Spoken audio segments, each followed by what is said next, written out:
Hey there, this is day 16 of sharing your CPS fail stories until something changes.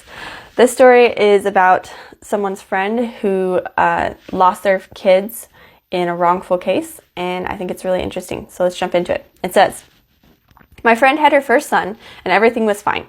Her and the boy's dad were doing well, though they were living with her mother at the time.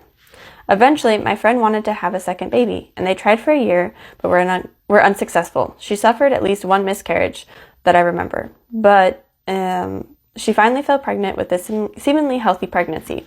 She did end up with hyperemesis gradium with the second pregnancy and struggled to keep anything, including prenatals and such, down. But otherwise, all went smoothly, and she had her second son. Both kids were doing well with their child visits. The first baby, Kay, was a little skinny, lean kid, but so was his father, and he wasn't underweight at all. My friend went to put the younger baby, E, about maybe a month or two old, in his car seat to go somewhere, and noticed his leg was swollen and he was fussy. They took him to the ER, and it turns out that he had fractured legs and other fractures in various stages of healing. CPS was immediately called, almost immediately removed both kids from her care. Their primary reason was obvious suspect of abuse and neglect. For Kay, they said he was malnourished, and for E, it was the fractures. CPS visited the house a handful of times and interviewed every adult in the house, and then immediately moved to terminate their parenting rights. CPS did not even try to move for reunification at any point in time. They were adamant from the start that this was major abuse.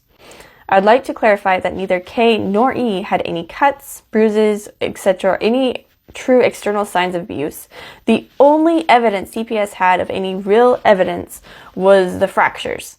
They wouldn't even consider the fact that there was only a handful of fractures, most old enough to be from the trauma of birth by the doctor's own admission. My friend petitioned the court to have E tested for calcium deficiencies or bone disorders. CPS fought this request vehemently in court. They said she was grasping for straws when she was so obviously guilty. Eventually, the judge granted her order, and she was able to have baby E tested, and the test proved that he had a calcium deficiency that was from her hyperemesis gradium during her pregnancy. When my friend and her boy's dad came back to court with this evidence, CPS didn't care.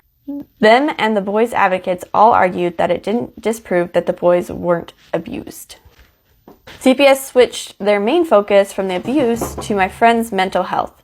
She was in active therapy for some minor things, but her therapist and psychiatrist wrote a letter certifying they believed she was fit to be around and have custody of her own children. From there, CPS moved on from her health to their financial status. They weren't homeless, and they got their bills paid. They didn't struggle for formula or gas money to get to appointments, but CPS were set on using this as their means of attack. They stuck with the points and never offered my friend and her partner the opportunity to take classes or anything. No financial help was offered, no classes. The boy's dad did work. My friend got some income for taking care of her disabled mother. CPS didn't care and continued on this trade. At one point, my friend was ridiculed in court for not crying during the proceedings. They had said she didn't seem worried or upset about the possibility of losing her children. Another hearing that had gotten incredibly emotional and had actually made her cry, she was ridiculed for that, calling her over-emotional and unfit to raise kids. That's called gaslighting, folks. After more than a year of battling the court, various CPS workers and the people they hired, doctors, therapists, etc., and after paying out of her own pocket for parenting classes that CPS never even offered her to take to meet the reunification requirements as they sometimes do, she still ended up losing the case and losing full custody and parenting rights to her sons. She was denied rights to see them at all, and they were adopted out. It had been years. None of us have seen them since. Rarely we receive update photos from the grapevine, but nothing further. We've seen true abuse cases get ignored by CPS. The father and my friend both passed numerous tests during the ordeal. Her partner was actively in recovery, and my friend didn't have any addiction problems at all. She still doesn't. CPS failed many truly abused children every day, but in this case, they were petty and determined to paint my friend and her partner as abusive, mentally ill folks that they were not. They never found signs of abuse in Kay. They just claimed he was underweight when his own pediatrician and their doctor said it was untrue. The only abuse they found on E were healing fractures that a specialized doctor provided evidence that it was a medical condition, not abuse. The home was clean, the bills were paid, they had food, the The boys both ate very well. They had all the utilities. My friend will never raise her boys because CPS here doesn't like that she was poor, and they had no evidence of abuse, but reunification was never their goal.